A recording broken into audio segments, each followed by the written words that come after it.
아말감이라는 재료가 요즘에 와가지고는 좀 천시받는 재료인데, 이것도 한때 우주 비행선 아폴로 계획에서 모양을 만드는 그런 첨단 재료로 이게 나온 건데, 수은과 그 다음에 나머지 어떤 합금의 결합으로 인해서 원하고자 하는 모양을 간단하고 편하게 만들 수 있는 재료인데, 강도가 좀 약하고 수은의 양이나 이런 걸로 환자에게 해롭지는 않으나 환자들도 많이 꺼려하고, 제일 안 좋은 거는 수은 아말감을 계속해서 평생 다뤄야 되는 종사자들에게 건강에 좀 위해할 확률이 있다, 가능성이 있다는 이유로 요즘은 거의 사용하지 않고 있습니다.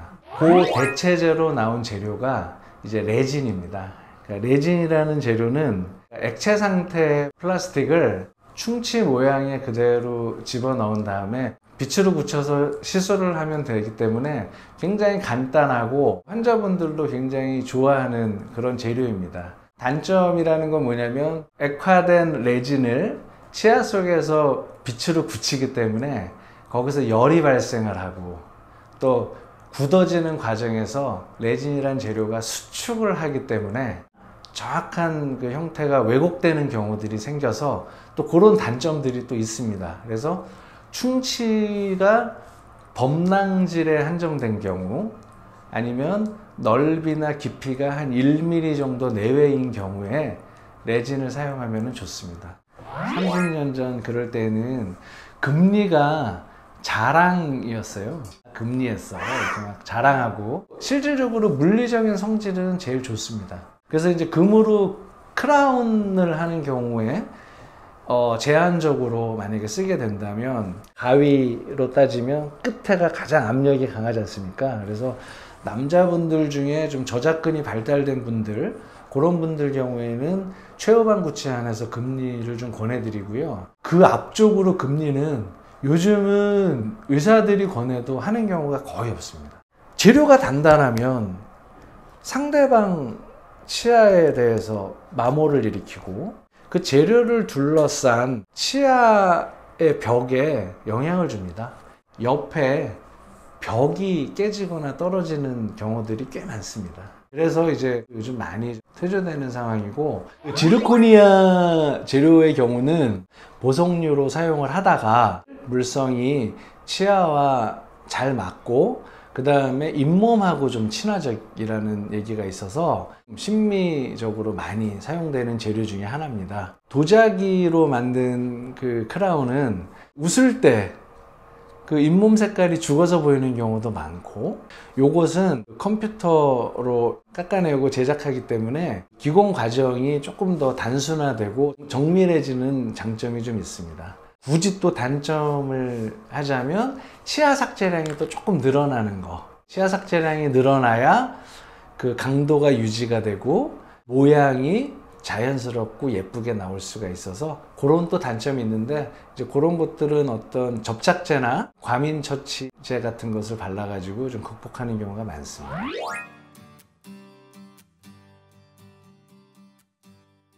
인내의 경우는 레진으로 치료하기에 충치가 조금 더 깊고 조금 넓은 경우에, 치아 안에 이렇게 둘러싸여 있는 충치거나 아니면은 인전면까지 나갔을 때, 그때는 정확하게 모양을 만들고, 그리고 인전면과의 관계가 정밀해야지만이 음식이 끼지 않고 2차 충치가 생기지 않기 때문에 환자 구강 밖에서 정확하게 제작을 해서 세팅을 해주게 되면 본래 치아의 형태를 그대로 재현할 수 있는 장점이 있어서 인네일을 사용합니다. 인네일을 하게 될 정도의 충치는 그 시기를 놓치게 되면 6개월, 한 1, 2년 사이에 통증이 와서 신경치료할 수 있는 확률이 많이 높아집니다. 그래서 인네일 하실 때 통증 없이 치료하실 수 있는 좀 마지막 기회라고 생각하시면 될 것 같습니다. 온레의 경우는 치아의 인전면이나 치아의 풍요한 교두 부분 같은 것이 망가졌을 때, 그리고 요즘은 조금이라도 본인의 치아를 유지하고자 하는 욕망들이 많아서 크라운이라 그래서 치아를 전부 다 깎아서 전체적으로 덮어 씌우는 것을 굉장히 거부감이 강해지고 있어요. 예전 같으면 크라운 할 수 있는 정도의 치아도 온레이를 많이 하는 경우가 많습니다.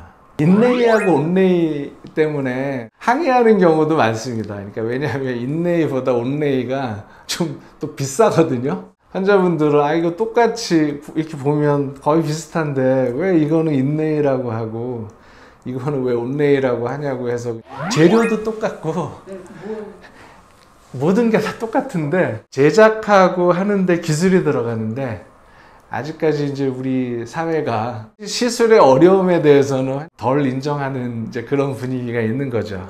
근데 훨씬 어렵습니다. 대신에 그 치아의 어떤 그 자연스러운 그 흐름을 연결해 주기 때문에 잇몸에도 좋고, 실활치인 경우에 그때는 무조건 의무적으로 크라운을 하셔야 됩니다. 실활치는 나무로 따지면 안에 수액이나 영양 공급이 전혀 되지 않는 그냥 고목나무 같은 치아가 됩니다. 그래서 그런 상태에서 그대로 쓰시게 되면 그 고목나무 왜 부러지듯이 치아도 부러지고 뭉그러지고 하기 때문에, 신경치료, 근관치료를 한 치아, 그러니까 실활치의 경우에는 그건 반드시 크라운을 해주셔야 됩니다.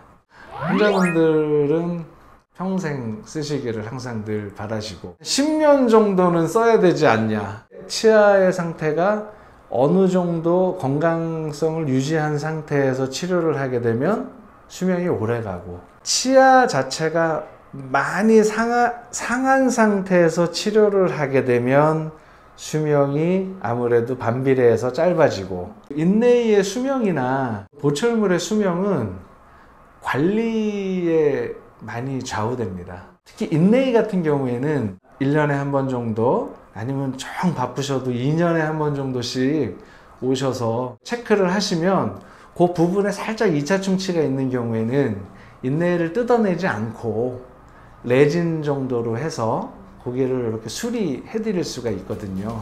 재료라는 거는 절대적으로 어떤 재료가 좋다, 어떤 재료가 나쁘다, 이렇게 볼 수는 없는 것 같습니다.